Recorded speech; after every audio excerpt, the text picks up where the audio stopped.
thought I would just talk a little bit about zazen, just about meditation, and about doing nothing in particular.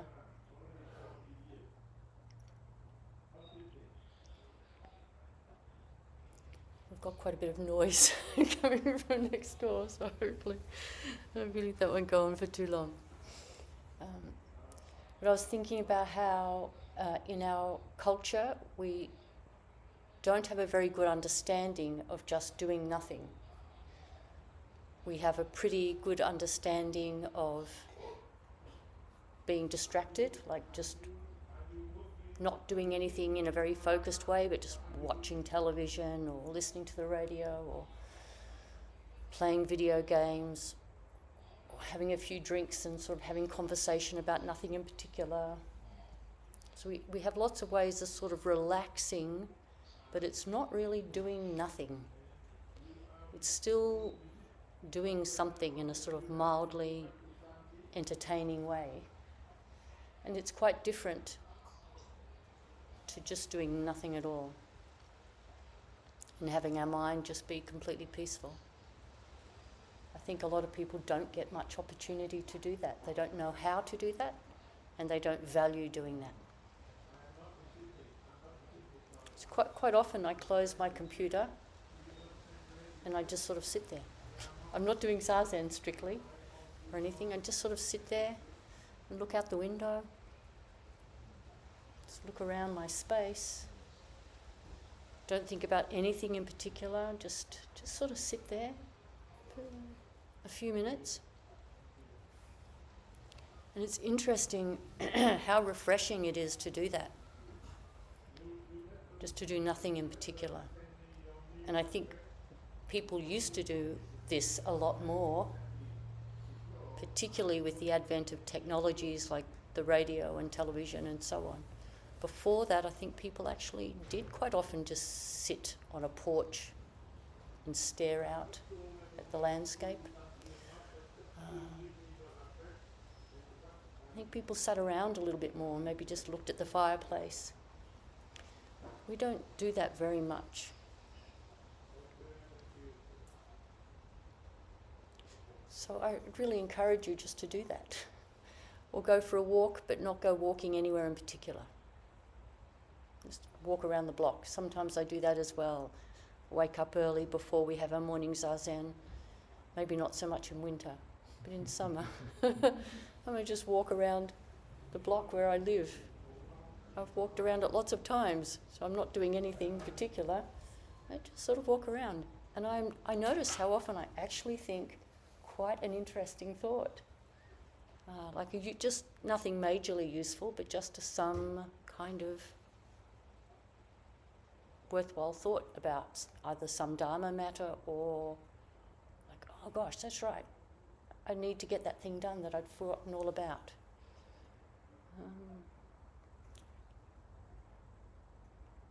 So this is a kind of zazen. Doing nothing is a kind of zazen.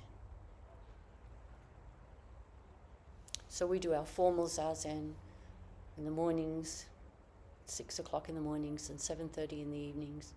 We just sit there. We're not really trying to do any special type of zazen. We're just sitting there, really, and being present.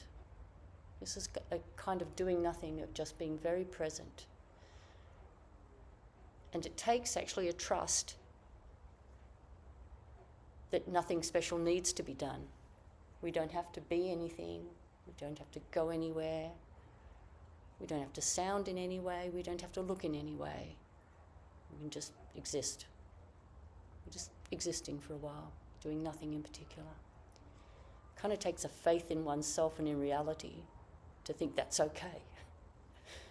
To just not try and change anything. Just be.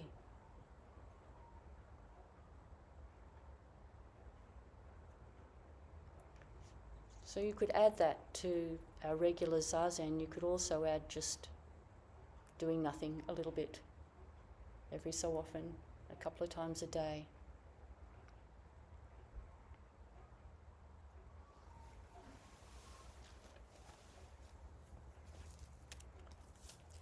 And of course, Suzuki Roshi's one of the main things that he conveys in his teaching is that we are okay just as we are, that we don't need to add anything, we don't need to be anything or do anything. And this is different to what we often think of as laziness. This is very different to that.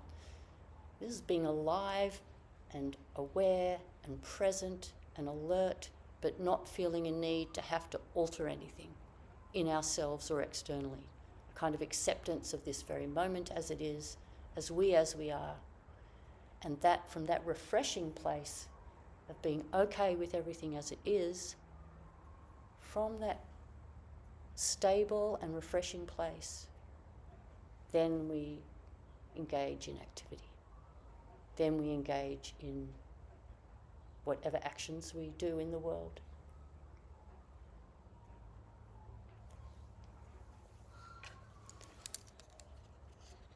So I'd like to read from the very first chapter, called Posture. We say chapter, but it's really one of his talks. I won't read all of it, but I'd like to read quite a bit of it.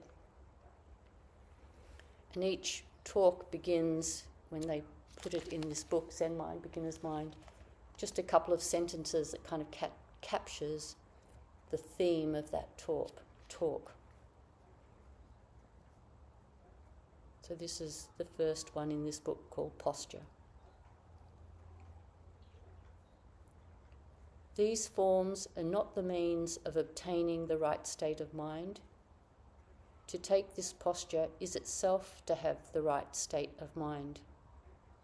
There is no need to obtain some special state of mind.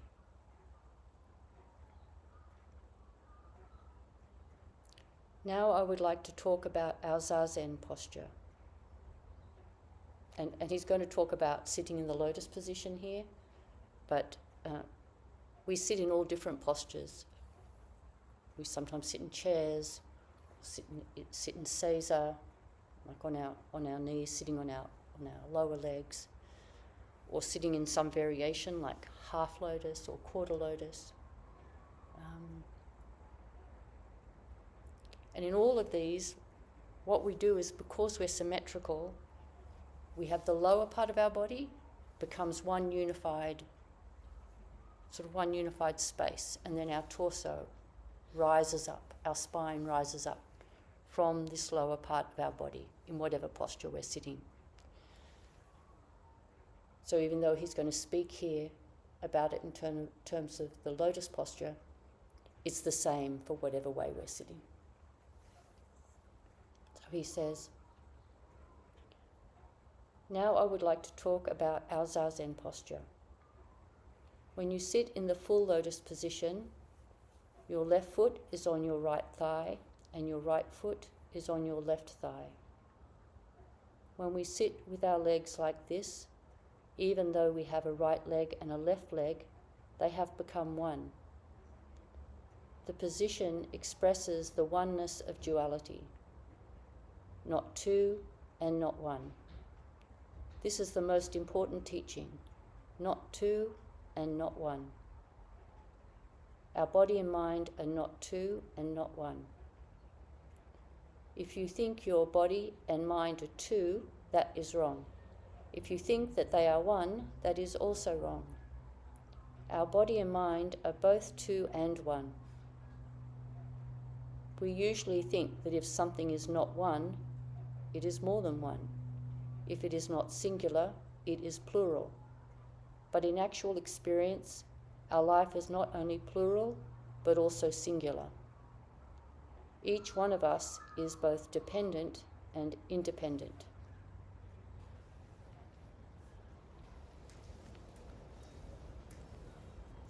So if we try this practice of doing nothing for a few minutes every so often, and then we have a thought, I both exist and I don't exist. Or I am two and I am one. Or something is good and something is also bad. Or it's not good and it's not bad. Any kind of combinations like that where we're We're breaking away from the convention of thinking something is this or something isn't this. When we can just contemplate like that, it's actually very relaxing. It kind of frees us up from feeling a need to have to engage and make a sharp decision instantly about something.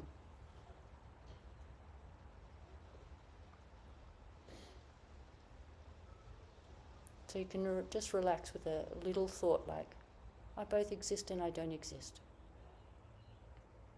And just sit there for a little while. See how it feels. Just to do that.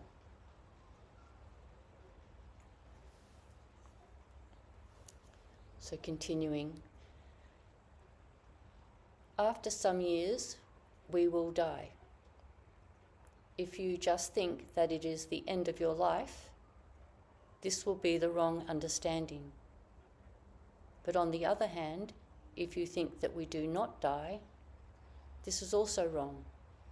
We die and we do not die. This is the right understanding. Some people may say that our mind or soul exists forever, and it is only our physical body which dies. But this is not exactly right, because both mind and body have their end. But at the same time, it is also true that they exist eternally.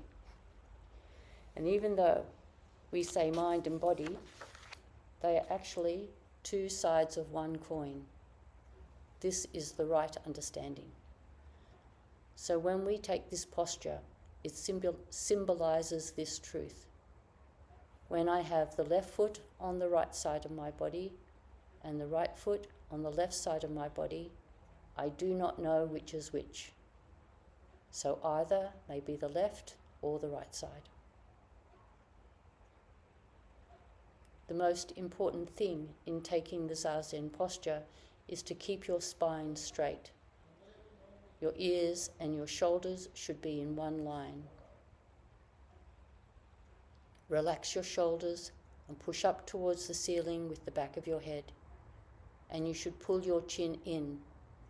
When your chin is tilted up, you have no strength in your posture, and you are probably dreaming. Also, to gain strength in your posture, press your diaphragm down towards your hara, or lower abdomen. This will help you maintain your physical and mental balance. When you try to keep this posture, at first you might find some difficulty breathing naturally. But when you get accustomed to it, you will be able to breathe naturally and deeply.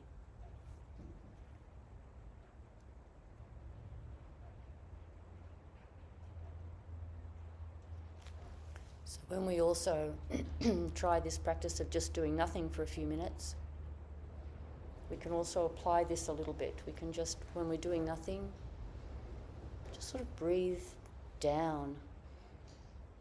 And we were having a bit of a conversation yesterday after zazen about how to stay more awake in zazen. And I mentioned about how you can also think about the upper part of your lungs that goes out towards your shoulders.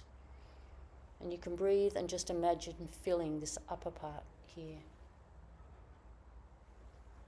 So just for a few minutes, maybe if you're driving and you're at a traffic light, rather than just keeping on looking at the traffic light, wondering when it's going to change, or watching the cars going the other way, thinking which one is going to slow down so I know it's about to change, or some thought like that.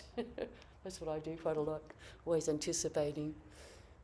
But what we could do sometimes is just think, oh, it's going to breathe in down here, low down here.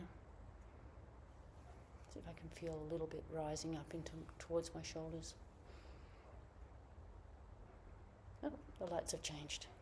And then we move forward.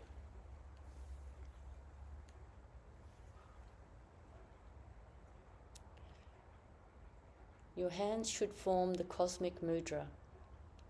If you put your left hand on top of your right, middle joints of your middle fingers together, and touch your thumbs lightly together, as if you held a piece of paper between them, your hands will make a beautiful oval. You should keep this universal mudra with great care. as if you were holding something very precious in your hand. Your hand should be held against your body with your thumbs at about the height of your navel. Hold your arms freely and easily and slightly away from your body, as if you held an egg under each arm without breaking it. You should not be tilted sideways, backwards, or forwards. You should be sitting straight up, as if you were supporting the sky with your head. This is not just form or breathing, it expresses the key point of Buddhism. It is a perfect expression of your Buddha nature. If you want true understanding of Buddhism, you should practice this way. These forms are not a means of obtaining the right state of mind. To take this posture itself is the purpose of our practice. When you have this posture, you have the right state of mind, so there is no need to try and attain some special state. When you try to attain something special, your mind starts to wander about somewhere else. When you do not try to attain anything, you have your own body and mind right here.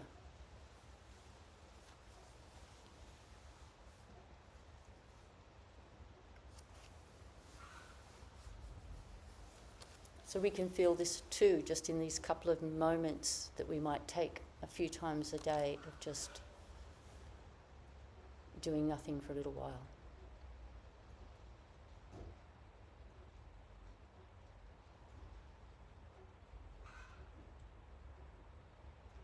We're just completely fine as we are.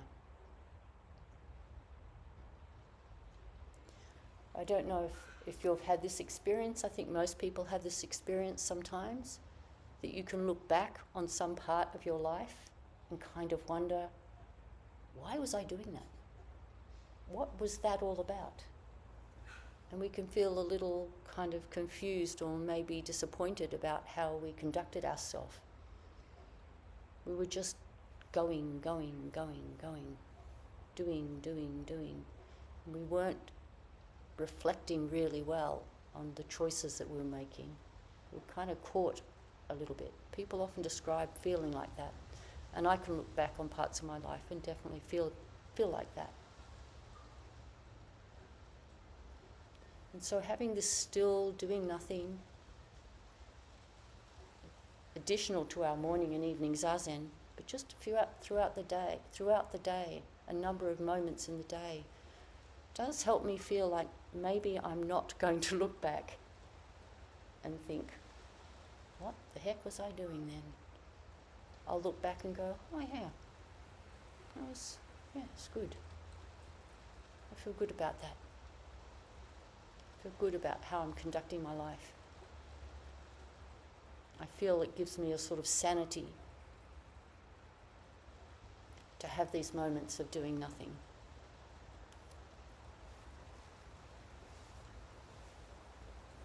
Because I think it does result in us being more skillful.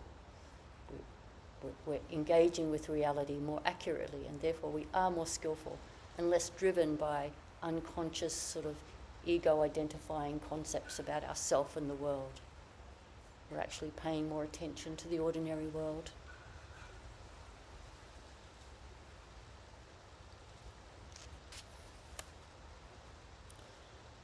The most important point is to own your own physical body. If you slump, you will lose yourself. Your mind will be wandering about somewhere else, and you will not be here in your body. This is not the way. We must exist right here, right now. This is the key point. You must have your own body and mind. Everything should exist in the right place, in the right way. Then there is no problem. When we have our body and mind in order, everything else will exist in the right place, in the right way.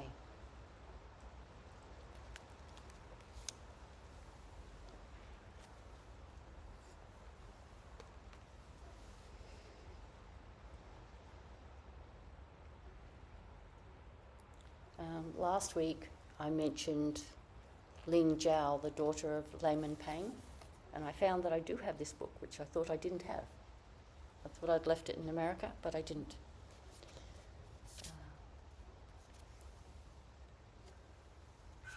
So the layman Pang and his family, himself, his wife, his daughter and his son, they're quite a well-known and sort of an archetypal family in the Chinese Buddhist tradition, 700s, 800s.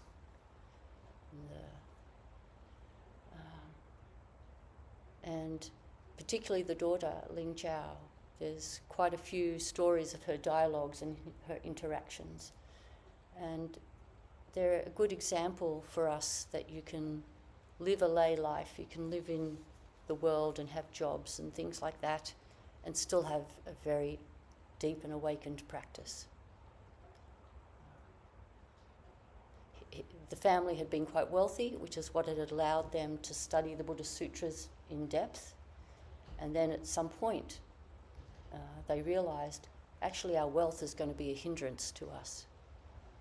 And the story goes that Layman Pang put all of his wealth in some container and sunk it into a lake or something. But I hope what he actually did is like distributed it. Maybe it would have been maybe a better thing. But we don't know. These stories develop over time. But they decided to then just make their living doing something very modest. So they made bamboo utensils, and that's how they made their living. So I thought I would read just a few stories, dialogues.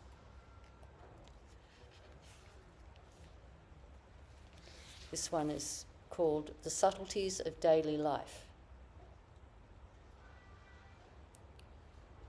One day Shito said, "I've come to visit you. What have you been doing?" The layman said, "If you're asking what I do every day, there's nothing to say about it." Shito said, "What do you think you were doing before I asked you about it?" The layman made up a verse. "What I do every day is nothing special. I simply stumble around. What I do is not thought out. Where I go is unplanned. No matter who tries to leave their mark, the hills and dales are not impressed. Collecting firewood and carrying water are prayers that reach the gods."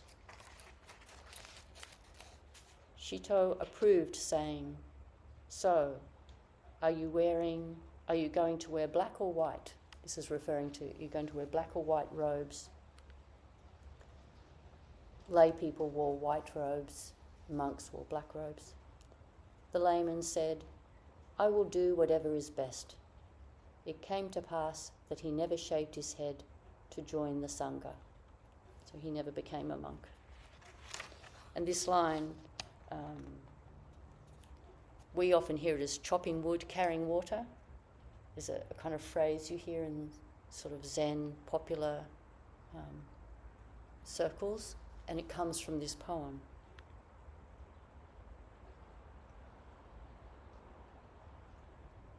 So Shito asks him, "What have you been doing?" And this is, his poem describes a kind of doing that is not frantic. It's just responding to the ordinary moment. It's not leaning too far into the future. It's just proceeding. It's got that stillness about it. What I do each day is nothing special. I simply stumble around. What I do is not thought out. Where I go is unplanned. No matter who tries to leave their mark, the hills and dales are not impressed. Collecting firewood and carrying water are prayers that reach the gods.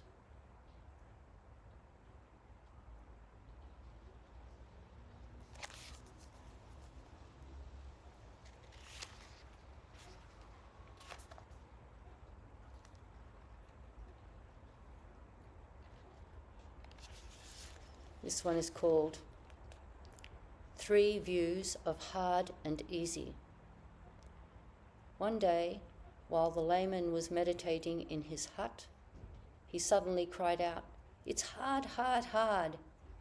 And I put 10 coats of linseed oil on this platform too. His wife said, "It's easy, easy, easy. Just turn your eyes to the floor, lower your feet to it, and be on your way." Ling Jiao, the daughter, said, "It's neither hard nor easy. The mind of the ancients is in every blade of grass."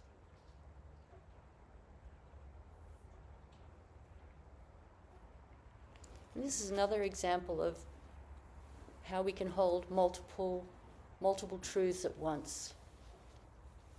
The layman is saying it's hard, hard, hard. And lots of ways our practice is hard. We have to make the effort to get up in the morning. We have to make the effort to put ourselves into our posture. We discipline ourselves to turn up when it's rainy and cold like today. In that sense, it's hard. We go to sesshin and sit for hours and hours. In that sense, it is hard. But also, as Mrs. Pang says, it's easy, easy, easy. We're just sitting here, doing nothing in particular. It's easy, easy, easy. Just sit there and breathe. Nothing to worry about.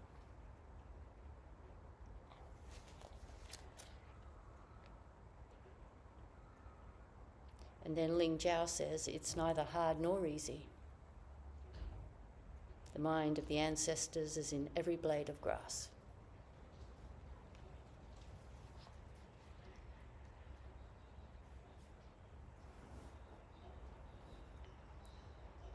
So you could maybe think of that response as not being attached to any concepts of hard or easy, just simply being in the present moment, seeing the grass, appreciating our life.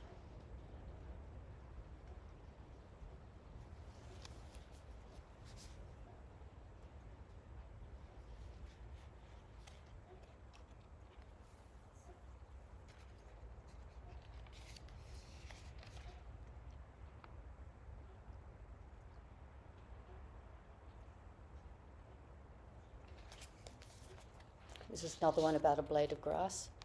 Each blade of grass is clear cut. One day, while they were meditating, the layman turned to Ling Jiao and said, "There is a man of old who said, 'Each blade of grass is clear cut.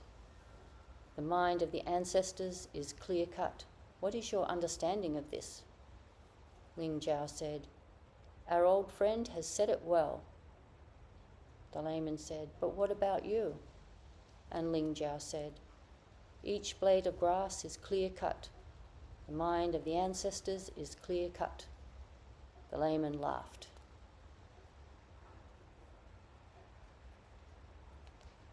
We have quite a few koans in our curriculum that have this pattern of one teacher asking another, or one teacher asking a disciple, or a disciple asking a teacher, and sharing a line and pressing them, like, how do you understand this line? How do you understand this teaching? And in the end, the disciple or the teacher, depending on the particular dialogue, repeats that line back. I've found this a very beneficial teaching. Can I take these teachings and truly make them my own, so that I'm not repeating somebody else, but I really have examined them closely? That's what we're called to do. That's what Shakyamuni Buddha called us to do. Examine the teachings closely so you completely feel the truth of them yourself. So then when you say them, you're not repeating somebody else's teaching. You're not repeating the words you read somewhere else. You're sharing your own experience. Your own experience is we are completely interconnected.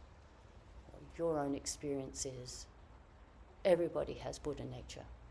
Everybody is Buddha nature. Or your own experience is doing nothing is a good idea.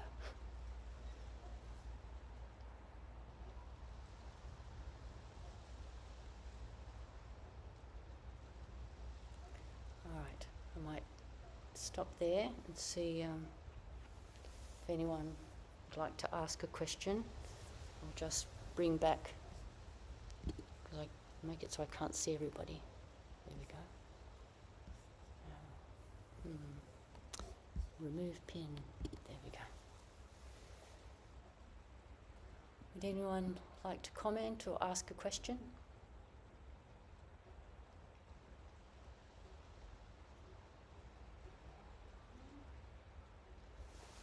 Nick. Thank you, Neti. I think I've been with you, and I know I've said this to you, but I've been practicing with you for almost 12 months now. And just to hear and have that refresher on sort of the beginner's mind has just been really helpful. I think just a reminder of posture and breathing and not being so hard on myself if sometimes I'm escaping with all these thoughts. So it's good just to hear that and to be reading the book too, and just to have the refresher. There's sometimes, not that you become stagnant, but you just perhaps become stiff in your posture and way of thinking. I don't know. It's just good to hear it and have the refresher, especially on posture and breathing as well. So thank you.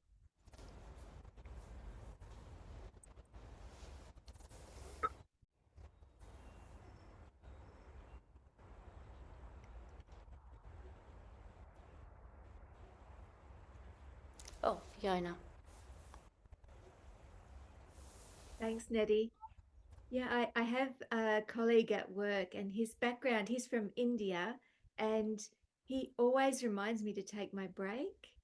And I've often felt resentful. It's like, are you saying I'm working too hard, or, you know? Yeah, but then I was looking at one of his colleagues, another Indian gentleman, and he was talking about his break, and I'm starting to see that they value, like, they value they value this time, like they protect that time. And if I think back of like perhaps some of their leaders like Gandhi, it takes on a whole other meaning when they're saying, have you had your break? There's always, did you get your lunch, Fiona? And I'm always like, no, I didn't have time. Yeah, but I think I can stop resenting him for that. Thanks. Good plan. All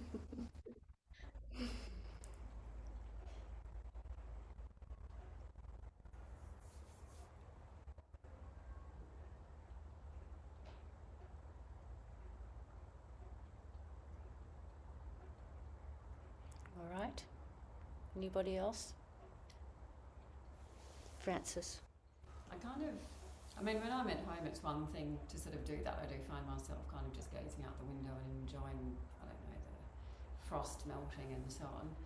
But at work, it's a whole other place, and so I kind of almost think I'd need to, because, being a teacher, where, our time is micromanaged.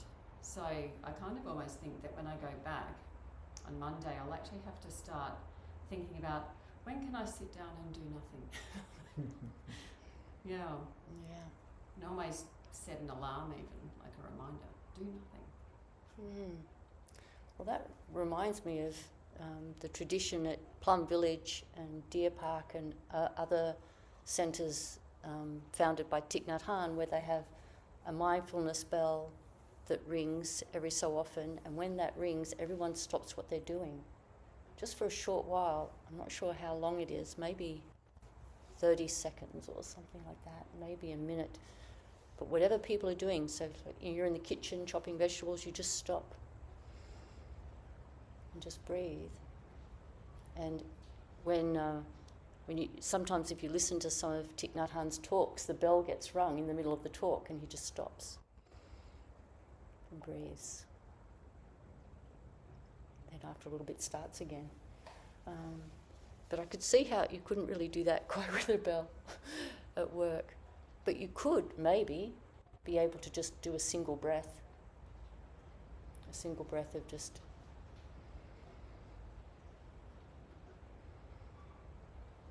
Just be very present for a single breath. Might be able to do that. Or I don't know if walking down hallways, whether you could walk down a hallway with a sense of not thinking about what you're going to do next. Or just actually just walk down the hallway. We can just kind of find ways to incorporate this idea of doing nothing. Because it's not necessarily so much doing nothing with our bodies, it's doing nothing with our mind, and the body can just be peacefully doing something, like if it needs to be walking or needs to be steering. But our mind can be doing nothing. But I think it's very nice to literally sit there and do nothing. Yeah. Thank you.